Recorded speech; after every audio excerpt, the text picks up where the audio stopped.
Hey guys, what is up? Chris here with Cohesive Friendship Unit. Just me today. I have been dabbling with Microsoft Flight Simulator on Windows 10 for PC, and it has been super fun, super crazy to see all these places I've been to, traveled to, lived at from an airplane.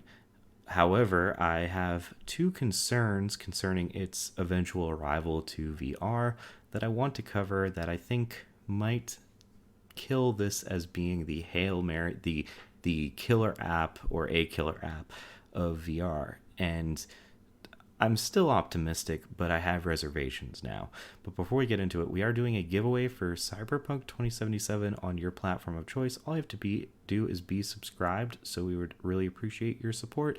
If you found this video helpful, throw us a like. We have a whole playlist of VR content to check out.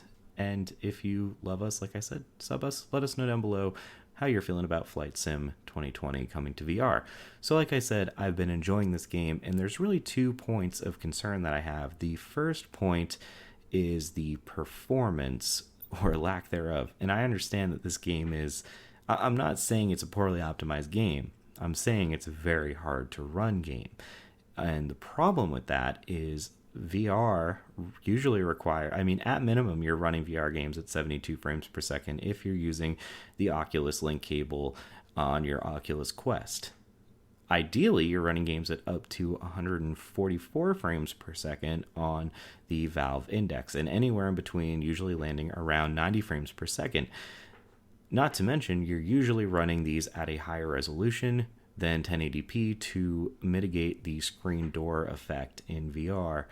And what we're seeing now is to run this game at 1080p, not even at quite 60 frames per second, the 2080 Ti is having troubles managing that. So it's going to be interesting to see what kind of compromises, if it's even possible for most VR users to be able to even run this game at all.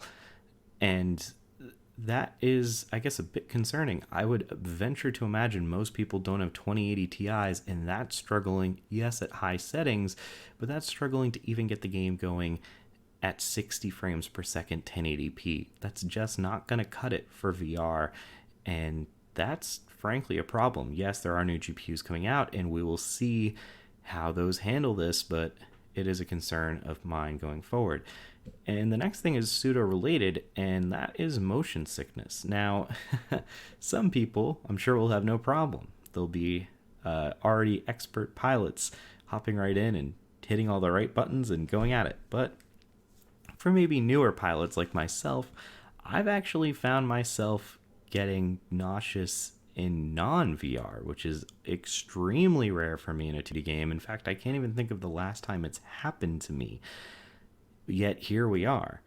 And that is super concerning for VR. I mean, I'm flying the plane like shit, quite frankly, and I'd imagine a lot of new aspiring pilots are also.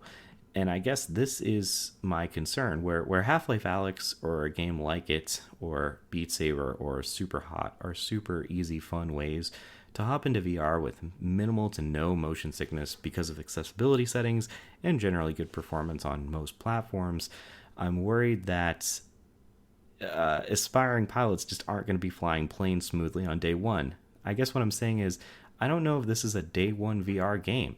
And I don't even know if this is going to be a VR game for a lot of people, period, due to its demanding requirements. And on top of that, I think the nausea is going to be even further exacerbated in VR due to poor performance. So, while this might not be the game that you throw your grandma or your mom or your dad in to try VR out for the first time, it might be a game for someone with a killer rig, an iron stomach, and some knowledge of planes. But I guess we'll have to wait a little bit longer to find out. Anyways, that's all for me. I will catch you next time.